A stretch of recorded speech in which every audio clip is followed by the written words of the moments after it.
Goddess of Fortune എന്ന ചാനലിലെ പുതിയ വീഡിയോയിലേക്ക് എല്ലാവർക്കും സ്വാഗതം. ഞാൻ എന്നും അമ്പലത്തിൽ പോകാറുണ്ട്, വിളക്ക് തെളിയിക്കാറുണ്ട്, എന്നെ കൊണ്ടാവും വിധമെല്ലാം ഭഗവാനെ പ്രാർത്ഥിക്കാറുണ്ട്. എന്നാൽ എൻ്റെ ദുഃഖങ്ങൾ മാത്രം കുറയുന്നില്ല എന്ന ചിന്താഗതിയുള്ളവരാണോ നിങ്ങൾ? ഇന്നത്തെ വീഡിയോ അതിന് പരിഹാരമായാണ് പറയുന്നത്. വീട് വൃത്തിയാക്കുന്നത് പോലെ നമ്മുടെ മനസ്സിനെ ഒന്ന് ക്ലീൻ ചെയ്താൽ നമ്മുടെ പ്രാർത്ഥന വേഗത്തിൽ ഫലിക്കും. ഇനി പറയുന്ന കാര്യങ്ങൾ കൂടി ശ്രദ്ധിച്ചാൽ നിങ്ങളുടെ പ്രാർത്ഥനകൾക്ക് വേഗത്തിൽ ഫലം കണ്ടു തുടങ്ങും. നമ്മളെല്ലാവരും പ്രാർത്ഥിക്കുന്നവരാണ്, അല്ലേ? എന്നാൽ ചിലരുടെ പ്രാർത്ഥനകൾ പെട്ടെന്ന് ഫലം കാണുന്നു, ചിലരുടേത് വൈകുന്നു. എന്തുകൊണ്ടാണ് ഇങ്ങനെ സംഭവിക്കുന്നത്? ദൈവത്തിന് ആരോടെങ്കിലും പ്രത്യേക താല്പര്യമുണ്ടോ? ഒരിക്കലുമില്ല. പ്രാർത്ഥനയുടെ ഫലം എപ്പോഴും നമ്മുടെ മനസ്സിൻ്റെ അവസ്ഥയെയും സ്വഭാവത്തെയും ആശ്രയിച്ചിരിക്കും.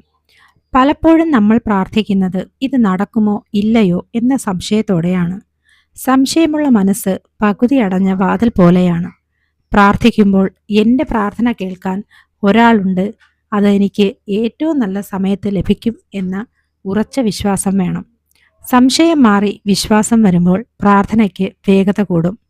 രണ്ടാമതായി, ഇല്ലാത്ത കാര്യങ്ങളെ ഓർത്ത് പരാതി പറയുന്നതിനേക്കാൾ ദൈവം നമുക്ക് തന്ന കാര്യങ്ങൾക്ക് നന്ദി പറയുന്ന സ്വഭാവം വളർത്തിയെടുക്കുക.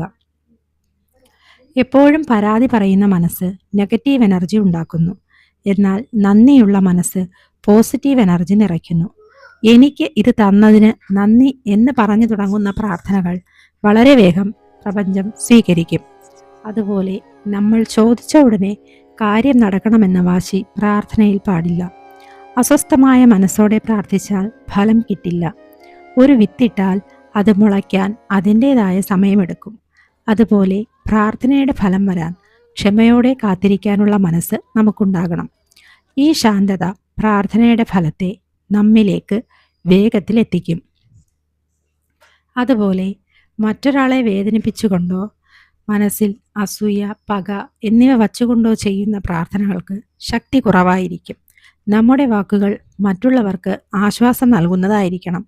മറ്റുള്ളവരുടെ നന്മ കൂടി ആഗ്രഹിക്കുന്ന സ്വഭാവം നമുക്കുണ്ടെങ്കിൽ നമ്മുടെ പ്രാർത്ഥനകൾക്ക് ദൈവം മുൻഗണന നൽകും. ഇനി വേണ്ടത് സമർപ്പണ ബോധമാണ്.